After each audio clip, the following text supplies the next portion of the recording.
Hi everyone, this is Yashika Rashta and I am here to explain about web development.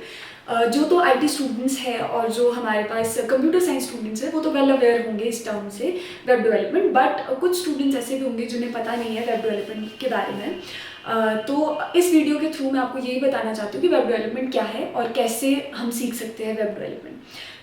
Web development मतलब कि एक website को develop करना, ठीक है। इसके भी बेसिक स्टेप्स होते हैं। सबसे पहले हमारे को HTML, CSS, जावास्क्रिप्ट, बेसिकली हमको ये 3 चीज़ें सीखनी पड़ती है किसी भी वेब पेज को क्रिएट करने के लिए।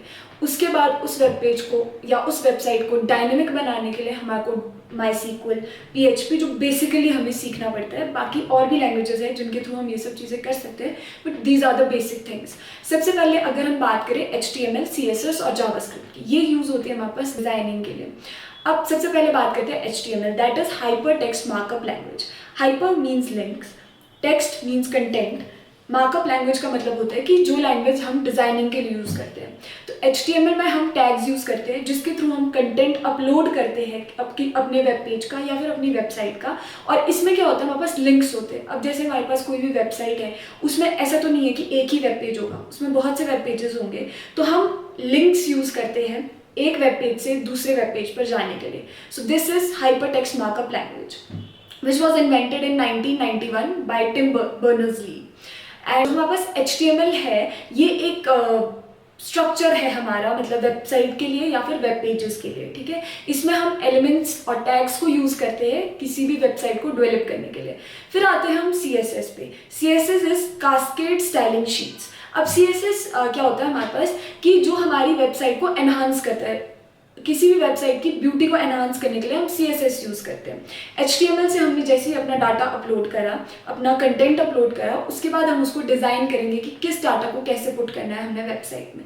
उसके बाद हमारे पास आ जाता है जावास्क्रिप्ट। जावास्क्रिप्ट भी क्या होता है, एनहांस करने के लिए होता है हमारी वेबसाइट को। इसमें बहुत से नए फीचर्स होते हैं, जैसे हम क्राउजल्स ऐड कर सकते हैं या फिर हम नए नए पिक्चर्स अपलोड कर सकते हैं through JavaScript, dynamic pictures upload कर सकते हैं। तो हमारे पास जो CSS है, HTML है और जावास्क्रिप्ट है, वो बेसिकली डिज़ाइनिंग के लिए यूज़ होते हैं। फॉर एग्जाम्पल, अगर हम एक छोटे से एग्जाम्पल से समझे तो जब हम घर बनाते हैं तो हमारी जब हम बिल्डिंग ब्लॉक्स बनाते हैं, सिर्फ हम वॉल्स क्रिएट करते हैं, तो वो हो गया वापस HTML कि हमने एक स्ट्रक्चर बना दिया है बिल्डिंग का। उसके बाद जब हम उस पर पेंट करेंगे तो उसकी थोड़ी ब्यूटी एनहांस हो जाती है, सो दैट इज CSS। उसके बाद जब हम उसमें पेंटिंग्स लगा लेंगे, सुंदर सुंदर से फ्रेम्स लगा लेंगे, तो वो हमारे पास आ जाता है जावास्क्रिप्ट। उसके बाद अगर हम बात करें MySQL और PHP की, ये हमारे पास बैकएंड लैंग्वेजेस है। जो MySQL है, इसमें हम क्या करते हैं, डाटा स्टोर करते हैं थ्रू स्ट्रक्चर्ड क्वेरी लैंग्वेजेस, ठीक है।